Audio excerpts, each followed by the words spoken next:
सब्जियों की अब काफ़ी टाइप्स होती हैं, जैसे कुछ ग्रीन लीफी वेजिटेबल्स होती हैं, जैसे हरी सब्जियां होती हैं, पालक हो गई, बंद गोभी हो गई, ठीक है, और इस तरह से मेथी वगैरह हो गई। जितनी भी ये हरी सब्जियां हैं बेसिकली ये आपके लिए बहुत बेहतर होती हैं, स्पेशली जब आप डायबिटिक होते हो।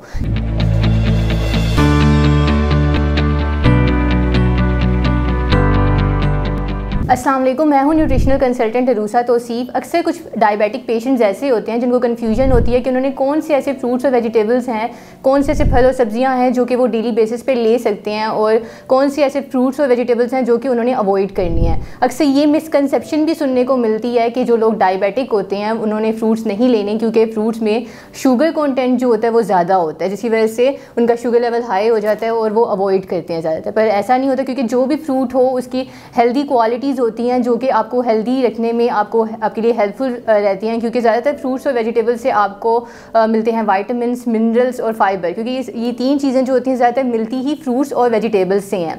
तो पर आप जब डायबिटिक होते हो तो आपने बस 2 से 3 चीज़ों का ख्याल रखना होता है। पहली चीज़ जो होती है वो होती है आपकी सर्विंग साइज़, कि आप किस क्वांटिटी में एक टाइम पे फ्रूट ले रहे हो। दूसरी चीज़ होती है कि आपके फ्रूट में कितनी अमाउंट शुगर की है, और उससे भी ज़्यादा इंपॉर्टेंट ये होता है कि आपके फ्रूट में फाइबर है या नहीं है, क्योंकि आप में से कुछ लोगों को जीआई का नहीं पता होगा, ग्लाइसेमिक इंडेक्स का नहीं पता होगा, क्योंकि कॉम्प्लेक्स टर्म है। तो उसमें ये होता है कि जो भी फ्रूट और वेजिटेबल बहुत जल्दी आपकी बॉडी में डाइजेस्ट हो जाता है, जो बहुत जल्दी जो है हज़म हो जाता है आपको, तो वो आपका शुगर लेवल जो है ज़्यादा जल्दी बढ़ाता है। इस तरह से जिस फ्रूट और वेजिटेबल में फाइबर ज़्यादा हो तो वो डाइजेशन उसकी स्लोली होती है, जिससे जो शुगर लेवल है वो ज़्यादा जल्दी बढ़ता नहीं है।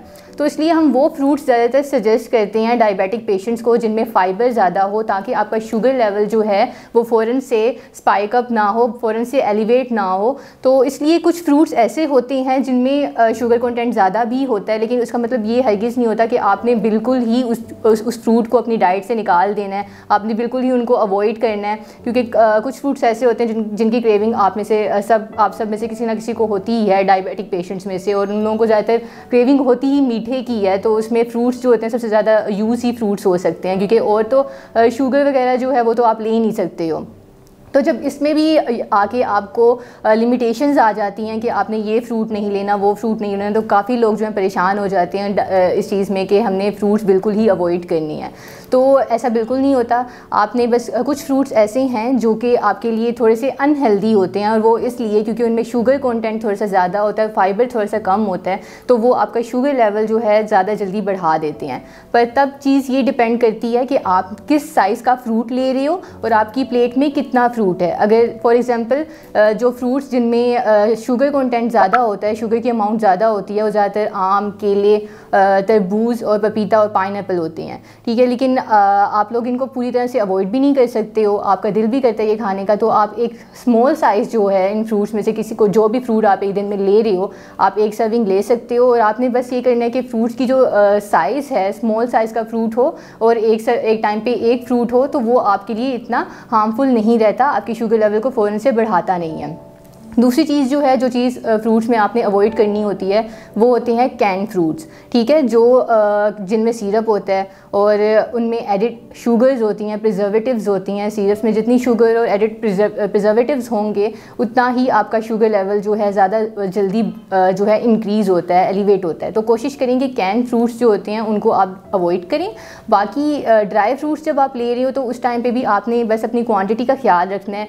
जैसे खजूर हो गई, अंजीर हो गई, इनमें फ़ाइबर ज़्यादा होता है, तो आप ये यूज़ कर सकते हो इजीली। लेकिन एट द सेम टाइम आपने ध्यान रखना है कि आपकी फिस्ट के साइज़ की जितनी, मतलब आपकी मुट्ठी से ज़्यादा जो है, आप एक मुट्ठी से ज़्यादा ड्राई फ्रूट्स ना लो एक टाइम पे। इसके अलावा फ्रूट जूसेस आते हैं। काफ़ी लोग जो है वो फ्रूट जूसेस पीना पसंद भी करते हैं, ठीक है, मॉर्निंग में या फिर खाना खाने के बाद। लेकिन अगर आप डायबिटिक हो तो आपको एक छोटी सी चीज़ का ख्याल रखना चाहिए कि आप फ्रूट जूसेस ज़्यादातर अवॉइड ही करो, बेशक वो पैकेज फॉर्म में हो या फिर वो फ्रेश फ्रूट जूसेस हो। क्योंकि उसमें होता है ये कि जब आप जूस लेते हो तो उसमें फ़ाइबर कंटेंट जो होता है किसी भी फल का, जो फ़ाइबर होता है जो कि आपके शुगर लेवल को मेनटेन रखता है, वो रिमूव हो जाता है। और जब फ़ाइबर रिमूव हो जाए तो आप वो जूस पियोगे तो उससे फ़ौरन से आपका शुगर लेवल जो है वो हाई हो जाता है, जिससे आपको मसला हो सकता है। इसलिए कोशिश करें कि फ्रूट जूसेस आप अवॉइड करें और उसके बजाय जो फ्रूट आप ले रही हो एज अ होल फ्रूट आप लें, तो वो आपके लिए ज़्यादा फ़ायदेमंद है। अब बात आती है उन फ्रूट्स की कि कौन से फ्रूट्स आप ले सकते हो, क्योंकि अभी हमने बात की थी कि कौन से ऐसे फ्रूट्स हैं जो कि आपने नहीं लेने।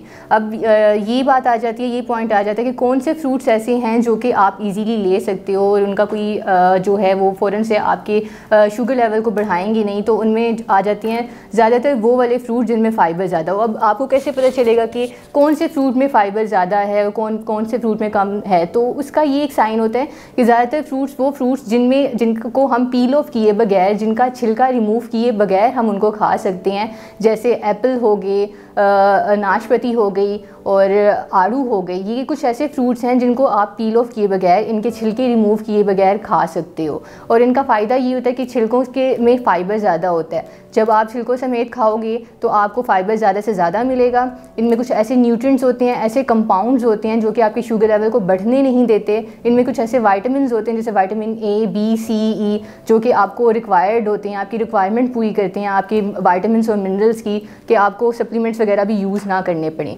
तो उन फ्रूट्स को आप इजीली खा सकते हो। इसके अलावा जो बेरीज़ होती हैं जैसे स्ट्रॉबेरीज़ हो गई, वो एंटीऑक्सीडेंट रिच होती हैं, विटामिन सी होता है उनमें जो कि आपके इम्यून सिस्टम को बूस्ट अप करती हैं और इससे आपका इम्यून सिस्टम भी बूस्ट अप रहता है। प्लस आपको एक टाइम पे जो सर्विंग आप ले रही हो आप उसको कंट्रोल करके खाओगे, उसको लोगे, तो आपका शुगर लेवल भी मेंटेन रहता है। अब हमने बात कर ली अब फ्रूट्स के बारे में। अब सब्जियों के बारे में भी कुछ लोगों को कन्फ्यूजन रहती है कि कौन सी ऐसी सब्जियां हैं जो कि लेनी हैं और कौन सी ऐसी सब्जियां हैं जो कि अवॉइड करनी है। तो उनमें भी जो मेन बात आती है यही आती है कि पहले तो आपने वही सब्जियां लेनी होती हैं जिनमें फ़ाइबर ज़्यादा होता है। सब्जियों की अब काफ़ी टाइप्स होती हैं, जैसे कुछ ग्रीन लीफी वेजिटेबल्स होती हैं, जैसे हरी सब्जियां होती हैं, पालक हो गई, बंद गोभी हो गई, ठीक है, और इस तरह से मेथी वगैरह हो गई। जितनी भी ये हरी सब्जियां हैं बेसिकली ये आपके लिए बहुत बेहतर होती हैं, स्पेशली जब आप डायबिटिक होते हो, क्योंकि एक तो इनमें फ़ाइबर ज़्यादा होता है, एक तो इनमें ऐसे न्यूट्रिएंट्स होते हैं, आयरन वगैरह की सारी जो कमी होती है आपकी वो पूरी होती है इनसे, और ऐसे न्यूट्रिएंट्स होते हैं जो कि आपकी आपका जो शुगर लेवल है उसको मेनटेन रखती हैं। इसके अलावा अगर बीटरूट देखा जाए, चुकंदर देखा जाए, तो उससे ये होता है कि डायबिटीज़ में अक्सर ये इशू होता है कि डायबिटिक पेशेंट्स को खतरा होता है नर्व डैमेज का, ठीक है, आई डैमेज का। तो उस चीज़ को अवॉइड करने के लिए आप बीटरूट अगर यूज़ करो तो आप जो है इन कॉम्प्लिकेशन से महफूज रहते हो। बाकी इसके अलावा अगर आप डायबिटिक हो तो आप करेले का इस्तेमाल ज़्यादा से ज़्यादा करो, तो वो आपके लिए बहुत अच्छा है। जो भी सब्जियां हैं आप सैलड यूज़ करो, क्योंकि एक रिसर्च के थ्रू ये भी पता चला था कि जो ग्रीन लीफी वेजिटेबल्स होती हैं, जो हरी सब्जियां होती हैं, अगर आप एक दिन में 1 कप हरी सब्जियों का ले रहे हो एज ए सैलड, तो आप 14% जो डायबिटीज़ का रिस्क होता है आपके अंदर, डायबिटीज़ होने का जो रिस्क होता है वो रिड्यूस होता है आपका 14%। तो इसलिए आप अगर जितनी ज़्यादा सब्जियाँ आप यूज़ करोगे आपके लिए उतना ही फ़ायदा होता है। अब कुछ सब्जियां ऐसी भी होती हैं जिनसे कि आपका शुगर लेवल बढ़ सकता है, जिनमें फ़ाइबर कम होता है, और फ़ाइबर कम होगा तो आपका शुगर लेवल बढ़ सकता है। तो उनको आपने थोड़ा सा लिमिटेड क्वांटिटी में लेना होता है, जिसमें सबसे पहले आ जाती हैं आलू। आलू में फ़ाइबर कम होता है और कार्ब्स ज़्यादा होती हैं, जिस वजह से आपका शुगर लेवल जो है वो बढ़ सकता है। अगर आप फ्राइज़ की फॉर्म में लेते हो या फिर आप मैश फॉर्म में लेते हो, तो आपने कोशिश करनी है कि आपका सर्विंग साइज़ जो हो 1 कप से ज़्यादा ना हो, और फ्राइड चीज़ जितना अवॉइड करोगे आपके लिए उतनी ही बेहतर है। पर इसके ऑल्टरनेटिव अगर आप शक्करकंदी देखते हो तो उसमें फ़ाइबर ज़्यादा है, ग्लाइसेमिक इंडेक्स जो है उसका भी जो है ज़्यादा है, लेकिन एज़ कम्पेयर टू पोटैटोज़ आलूओं के कंपैरिजन में देखा जाए तो आप शक्करकंदी इजीली ले सकते हो। बाकी कॉर्न्स जो होते हैं, मकई जो होती है, उसमें फ़ाइबर कम होता है, तो आप उसको लेते हुए ख्याल रखो कि आप 1 कप से ज़्यादा एक टाइम पे जो मकई होती है वो यूज़ ना करो। और साथ ही वेजिटेबल जूसेस में फिर वही बात आ जाती है कि फ़ाइबर कम हो जाता है, तो इसलिए वेजिटेबल जूसेस के बजाय अगर आप सैलड फॉर्म में लेते हो तो वो आपके लिए ज़्यादा बेहतर रहता है। अगर आप मरहम के थ्रू मेरे से या किसी भी न्यूट्रिशनिस्ट से अपनी कंसल्टेशंस बुक करवा सकते हैं तो आप किसी भी टाइम बुक करवा सकते हैं। Thank you.